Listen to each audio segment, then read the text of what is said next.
Hello friends and welcome to my channel. My name is Alicia and today I'm doing the Philosophy of Reading tag. This tag was originally created by Brandon over at Brandon's Bookshelf and I was tagged by Jolene at Bookworm Adventure Girl, and I will have both of their videos linked down in the description. Be sure to go check them out. The first question is, what is most important? A good character, plot, or message? And for me, the answer is definitely character. I'm a character-driven reader. I've seen some people answer this question with the answer that the writing is the most important and the other stuff doesn't really matter. I would suggest, add to the conversation maybe, that you can't have a good character or a good plot if the writing isn't good. And I don't mean a good character in them being a good person. I mean a well-crafted character and a well-crafted plot. I just don't really think, at least in my experience, all the books I've read, I haven't found any books that have good plot or good characters and also have bad writing. I have found plenty of books where they have one or the other but not both, or like the world building's great but the characters are bad. But I've never been in a situation where the characters have been good, but the writing's bad, if that makes sense. Question 2 is, should one read books about ideas or opinions they disagree with? And I mean, this depends on the opinion, right? Like, there are certain opinions I disagree with that I'm not going to read books about. This is especially relevant when I was in high school. Especially, I read a lot about World War II, and I just wanted to read anything based on that time period, whether it was written from the perspective I had or a different perspective, whatever, to the point where I thought at one point in my life I would want to read Mein Kampf by Adolf Hitler. I don't know what I was thinking. That's not a book I need to read. That's not going to be useful in my life at all. It's not going to be an enjoyable time. And he and I obviously have very different perspectives, and it's not a perspective I need to read from. It's just not. So I think it depends on the perspective, and like, there are certain things that you don't need to read the perspective of the other side, especially if it's going to be harmful to you. So I think a lot about this with the LGBTQ community. If it's going to cause you harm, mental harm, to read from a different perspective, don't do it. It's not worth it. You need to take care of yourself first, right? So that's kind of what I was thinking about with that question. Question 3 is, as tech advances, what do you think will be the role of books? And I think this has been covered fairly well. I don't think the role of books is really going to change. We are already in a spot where you can not own a single physical book and be well read. That is something we've achieved. I know people who read every day and haven't read a physical book in years. I also know people who literally never use paper. They do everything electronically. Like, that is, we are there. We have the tech. But there will always be physical books. If we're talking about physical books as like the role of physical books, I also like fountain pens. And again, fountain pens, super obsolete. No one needs a fountain pen, right? There are definitely benefits to using them over disposable pens for money reasons. Like, in the long run, fountain pens can have a, depending on the pen you buy, can have a heavy upfront cost, but you never have to buy another pen, right? You can refill it. Like, all these different advantages from a money perspective, from a green perspective of like using less resources and having less plastic being made, and all these pens that you just find around that, like, I still have a bunch, and I've started using fountain pens, and I'm trying to like use those pens up and get rid of them and not acquire any more of these just cheap plastic pens. Anyway, so there's lots of benefits to fountain pens. So they've never gone away. And that, I feel like, is similar to what will happen to physical books. Not even necessarily because physical books have these same advantages, because honestly, physical books are at a disadvantage from compared to ebooks or audiobooks, especially from an accessibility perspective, a price perspective. A lot of the ebooks I've looked at are like half the price of physical books. And I know that's not always the case. Also, like from a green perspective, like audiobooks and ebooks are way better for the environment. But even if you take out all of the advantages, there are going to be people who always want to have physical books. Just like there's people who want fountain pens, not because they are being eco-conscious, because there's a lot of people who collect fountain pens to the extent that it's worse for the environment than if they just used the normal pens, but just because they like to have them. And I think a similar thing is going to happen with books. Question 4 is, how important are summaries, review, and art in your book choosing? I think reviews are really important because of this booktube interaction. I don't really read reviews on like Goodreads or Storygraph, mostly Storygraph because that's what I use. But I don't really read reviews on Storygraph until after I finish the book. But as long as it's a non-spoiler review, if I see someone post a review about a book I'm like somewhat interested and not sure about, or one I'm really excited about, I will watch it before I read the book. And then sometimes if I don't do this with every book I read, but after I finish some books, if I'm having a hard time digesting it or just want other perspectives, I will look up specific reviews for that book, even from people I don't subscribe to. So reviews are important. Art probably is important, but I haven't really thought about it. And then summaries are important because that's how I know kind of what I want to read about.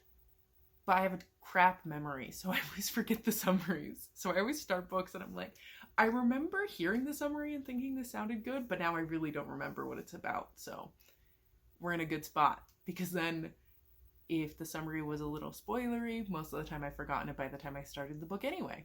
Question 5 is, should one ever skim or scan a book? And I mean, I don't care. Do you is honestly my answer to this. A lot of people have had really good answers about how scanning or skimming can be really important, especially if you're reading something like the dictionary. And every time I hear something like that, I'm like, you're just way smarter than me, because that never even came to my mind. I was thinking of like speed reading and things like that, things that like I don't do, but I know people who do, and like it's no skin off my nose. It does not affect me in the slightest.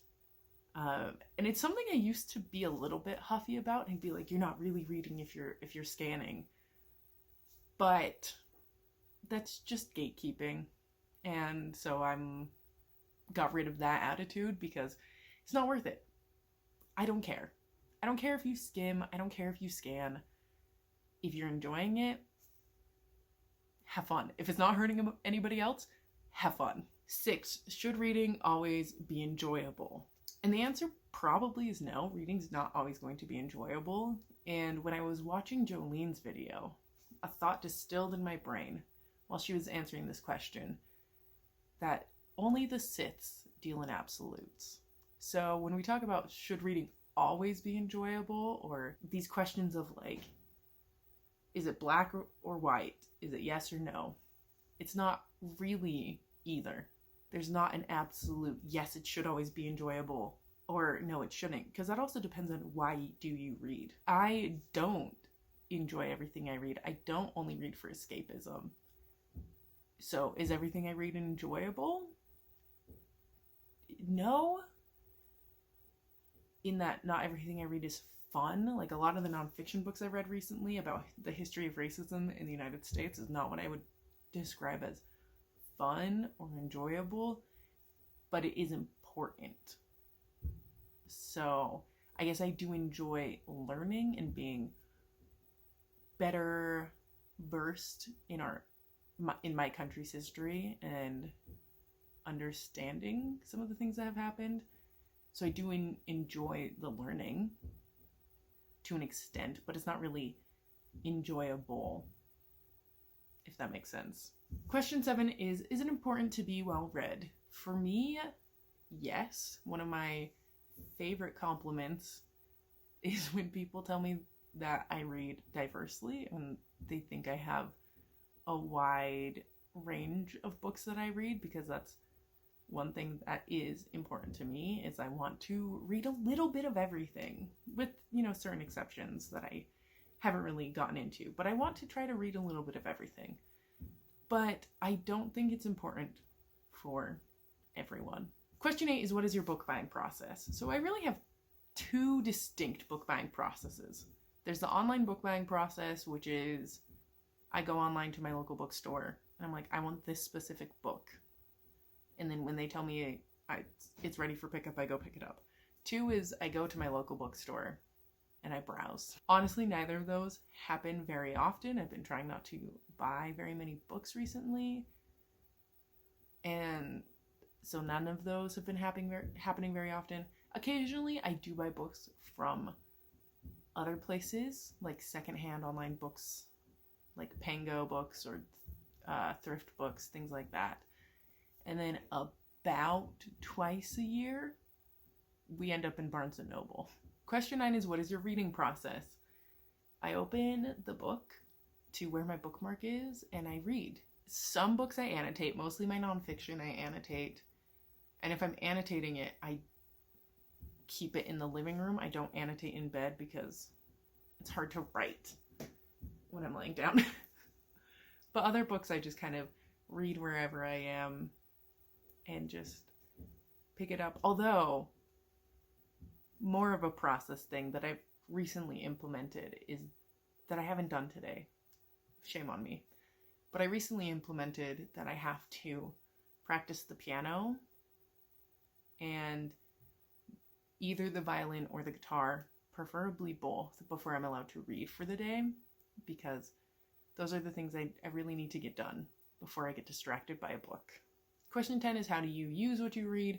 And it depends on what reading we're talking about. If it's nonfiction, I use it in discussion. So especially these books I've been reading about the history of racism in the United States have been very interesting when having discussions about things like sports, because I watch a ton of basketball. I'm a huge fan of basketball. I'm actually wearing my basketball team's merch right now because I just love basketball. And in discussing basketball, there's always the discussion of race, because something about 70% of, maybe 75, I don't remember the exact numbers, but the majority of players in the NBA are Black. However, only about 10% of the coaches in the NBA are Black.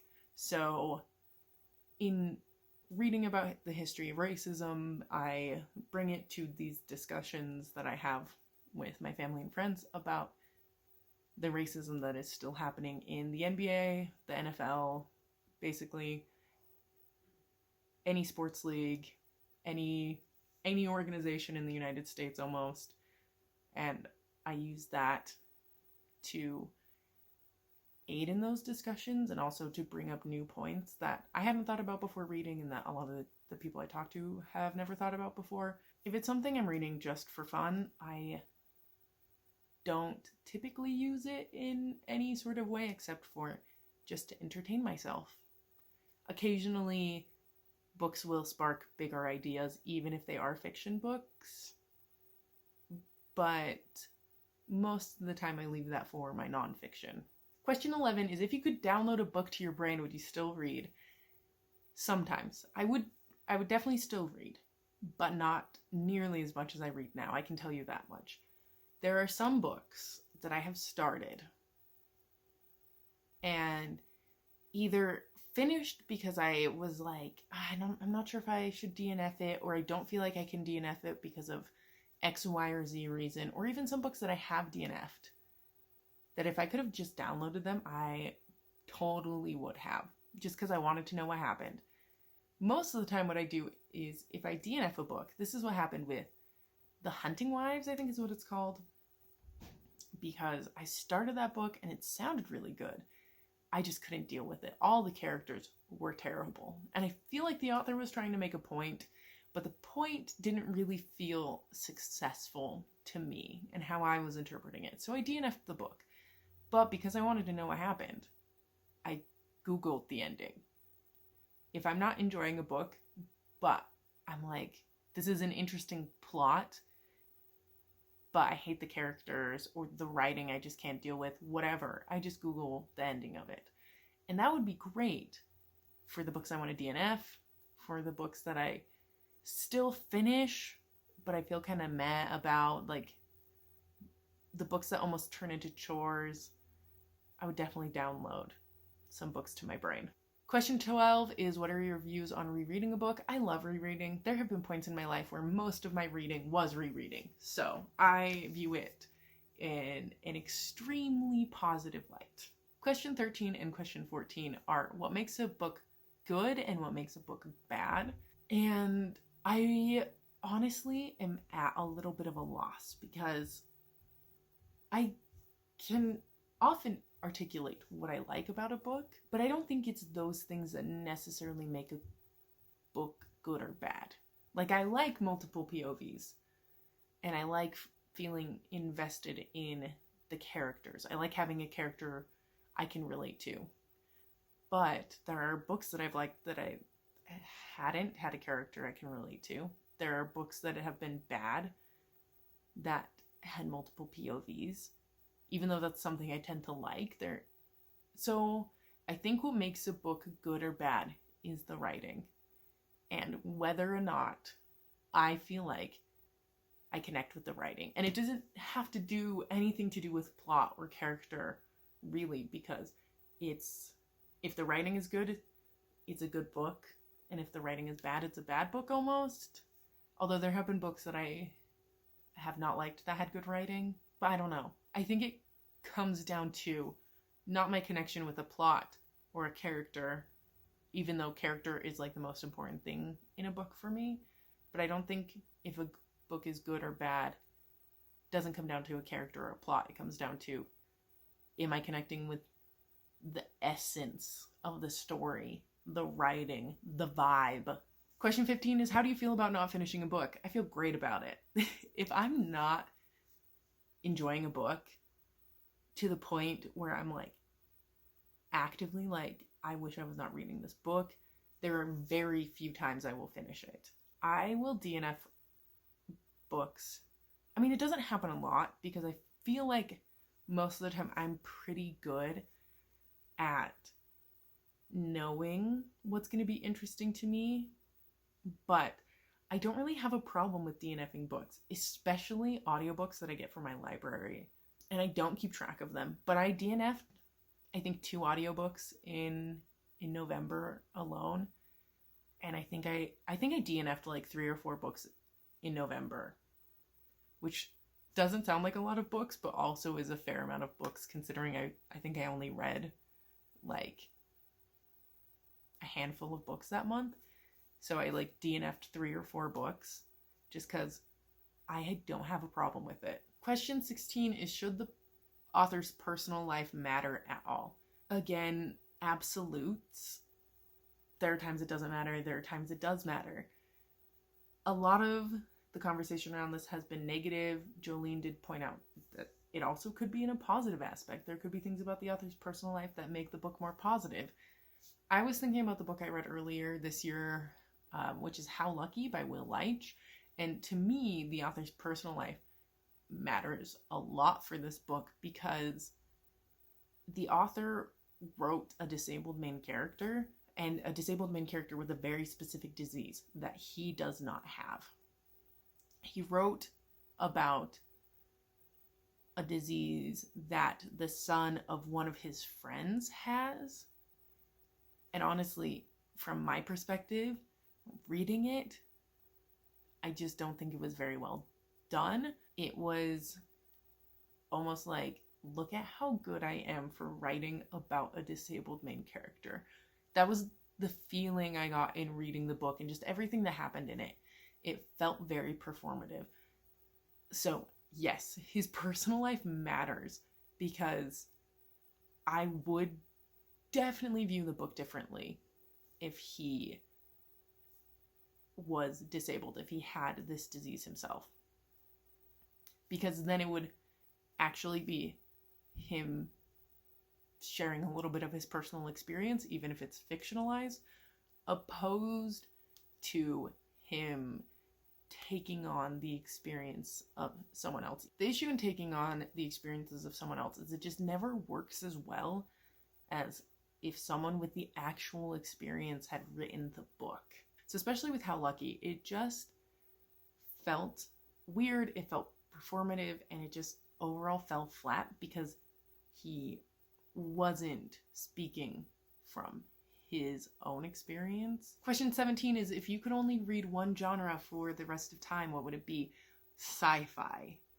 I am getting to a point in my life where I still have read, this year, looking at my stats, I've read more fantasy books than sci-fi books. But when I look back at all of the best books I've read this year, all of the ones that come to mind are sci-fi, with maybe like one like just general fiction book thrown in. And even the fantasy books that are incredibly well written, that I really, really enjoyed, they're like maybe on my top, in my top list, but they're not like in my top 3. So sci-fi is my answer for this, because I'm really realizing that that's kind of the meat of what my reading should be, and most of my reading should be sci-fi because it is what I've just been loving the most of everything. Question 18 is, do you ever read a book without knowing anything about it? Yes, because I have bad memory. I will hear about books and think they sound interesting. And in the time between hearing about it and reading it, forget about it. So, yes. Question number 19 is, what author, genre, series, or culture can you just not get into, and why? So the first thing that comes to mind for me is romance. I really don't read a whole lot of romance. And the main reason is, there's 2 main reasons actually. One of them is I tend to not really be super invested in romantic subplots. So I'm not really interested in reading romance as the main plot. The second main point is I don't like to read explicit sex scenes. And in most romances, there seems to be a lot of sex and a lot of sexual content, and that always makes me uncomfy. So I just tend to avoid it. There's some books that it's like okay in, and there's like this line, and there's certain ways of describing it that make me feel not as weird as other ways of describing it. So it is really a case by case. And certain books I've read, I've been like okay as they get a little bit more steamy, but other books, just like the first hint of anything sexual happening, I'm like, I'm out because this is making me uncomfortable. So I think it really does depend on the writing style. But in general, I steer clear of romance just because that I know is very prevalent in the romance genre. Question 20. Do you think everyone should read, and why? No. Just because not everyone wants to. I know plenty of people who don't want to read. And that's fine. Like I said earlier with the skimming and scanning, it doesn't hurt me if these people aren't reading. Like, one of my best friends doesn't read. We still get along fine. There's no issues. Like, I love reading, and I do think reading can be important, but I also think it's only important, everything in the world basically is only important if it matters to someone. So like, reading is important because it matters to me, because I love reading. If I didn't love reading, I wouldn't think it's important. Watching movies is important to one of my best friends. It's not important to me because I don't like watching movies. So, it depends on what you want to do. If you want to read, read. If you don't, I don't know what you're doing watching this YouTube video, but don't feel any pressure to read, even though you have somehow found yourself on BookTube. That is it for the Philosophy of Reading tag. Thank you so much for watching. Let me know down in the comments your answer to any of these questions. Don't forget to like and subscribe if you want to, and I will see you in my next video. Bye!